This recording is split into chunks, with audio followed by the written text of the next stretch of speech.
갑상선이 목 앞쪽에 있다 보니까 갑상선 질환을 진단받으시고 다들 깜짝 놀라시곤 하는데요. 사실 갑상선 문제는 장 때문일 수 있습니다. 장이 튼튼해야 갑상선도 건강해질 수가 있습니다.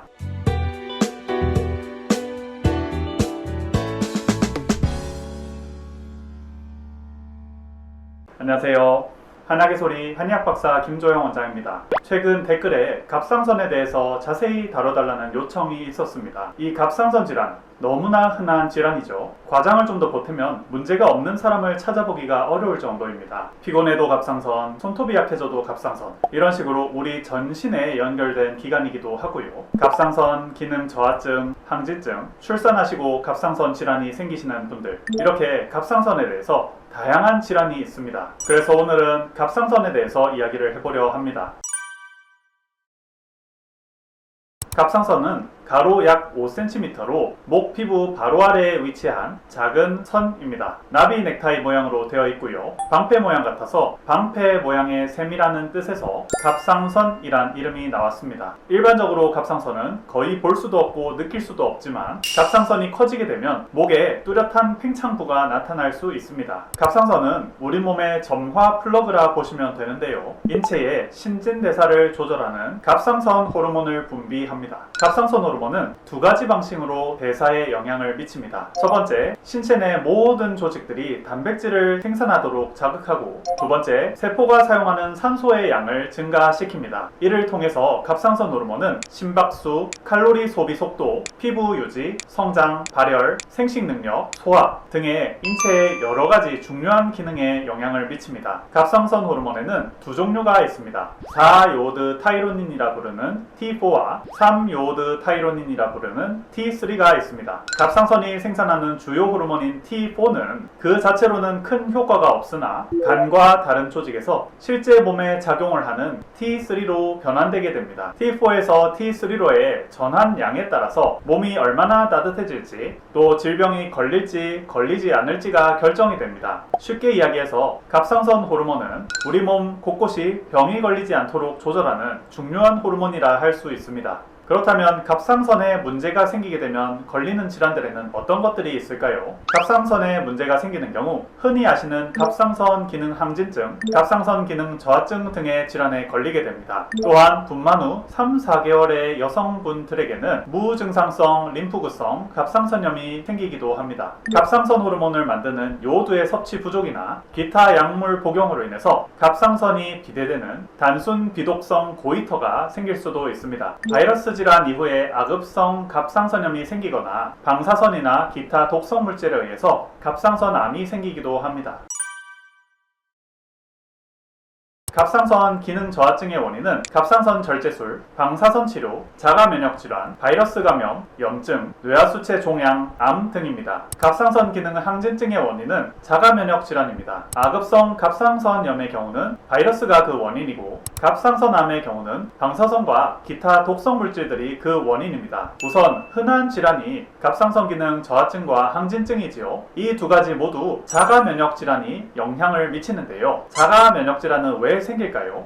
그 핵심이 장에 있습니다. 왜 그런지 살펴보겠습니다. 위의 논문에 따르면 장의 표피장벽이 항원에 대한 면역과 내성 사이에 평형을 조절합니다. 그리고 독소가 몸 안으로 들어오는 것이 조절되지 않으면 유전적으로 장 안에서 또 장 밖에서 자가 면역 장애가 모두 발생할 수 있다고 합니다. 다음 논문을 보면 건강한 장 미생물은 면역계와 갑상선 기능에 긍정적인 영향을 미친다고 되어 있습니다. 앞서 말씀드린 자가 면역 질환에 의한 갑상선 기능 저하증인 하시모토병과 갑상선 기능 항진증인 그레이브스병 역시 장 건강과 밀접하게 연관되어 있는데요. 이 모든 것이 장벽이 손상되고 장의 투과성이 증가하며 항원들이 더 쉽게 몸에 들어와서 면역 시스템을 활성화시키기 때문이라고 되어 있습니다. 더불어 프로바이오틱스를 보충해주는 것이 갑상선 호르몬과 갑상선 기능에 긍정적인 영향을 미치는 것도 밝혀지었습니다. 갑상선 기능 저하증, 항진증 질환을 치료하기 위해서는 갑상선 호르몬 자체를 약으로 조절하는 것도 중요하고요.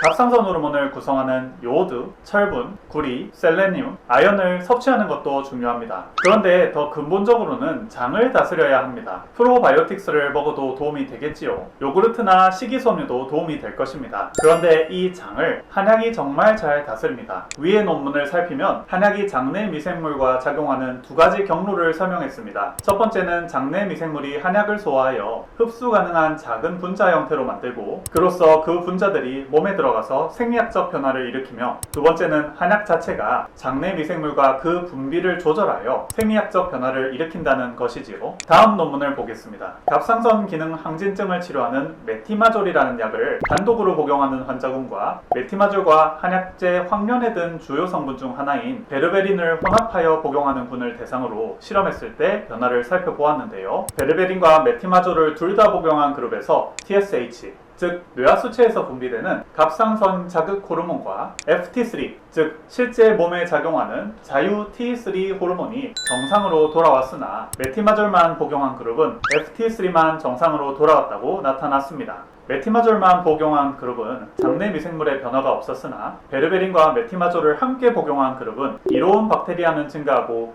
해로운 박테리아는 감소시키는 효과를 나타냈습니다. 더하여 갑상선 기능을 회복시키는 데 중요한 장내 세균 억제 물질을 생성시켰습니다. 여러모로 베르베린을 같이 복용하는 것이 장내 미생물에도 갑상선 기능 정상화에도 도움이 더 되는 것입니다. 마지막으로 한 가지 논문만 더 살펴보겠습니다. 이 논문에서는 임상, 백출, 건강, 감초로 이뤄진 이중탕이라는 한약이 갈색 지방 조직을 강화하여 체온을 따뜻하게 하고 갑상선 저하증 주의 조직적 염증을 예방했으며, 이는 한약이 장내 분비 기능과 선천적 면역 시스템과 관련된 장내 미생물과 유전자 발현을 조절하는 프리바이오틱스로 작용했기 때문이라고 나타났습니다. 한약 참 좋지요? 저도 이렇게 훌륭한 한약으로 갑상선 환자분들을 잘 치료해드린 사례가 있어 소개해드리려 합니다. 이 환자분은 갑상선암 수술을 받으신 소음인 남자분이었습니다. 이후 갑상선 기능 저하증으로 신지로이드를 꾸준히 드셨지만 갑상선 수치가 잘 잡히지 않았고요. 오한, 불면, 소화불량, 변비, 가스, 공황장애, 피로 등의 다양한 증상이 생겼습니다. 이분은 3개월간 저희 한의원에서 침치료와 한약치료를 받으신 이후로 모든 증상이 사라졌으며 갑상선암 수술 이후에 계속 호르몬 수치가 비정상이다가 3개월 지난 후 검사 결과 갑상선 호르몬 수치가 정상으로 나왔다고 합니다. 다른 분도 한번 살펴보겠습니다. 환자분께서는 53세 소양인 여성 환자분이었습니다.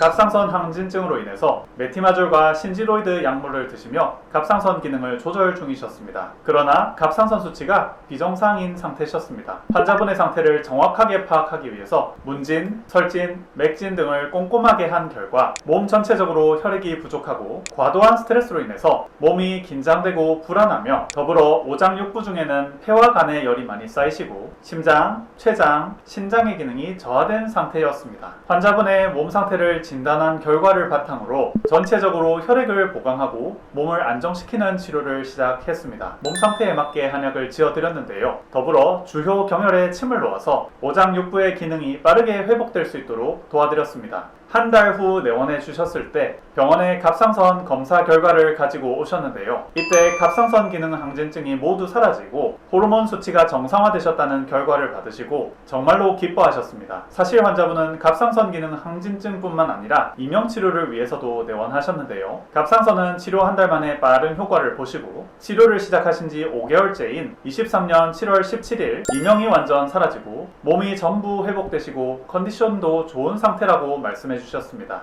이 두 분 외에도 갑상선 치료를 받으시고 건강하게 생활하시는 분들이 많습니다.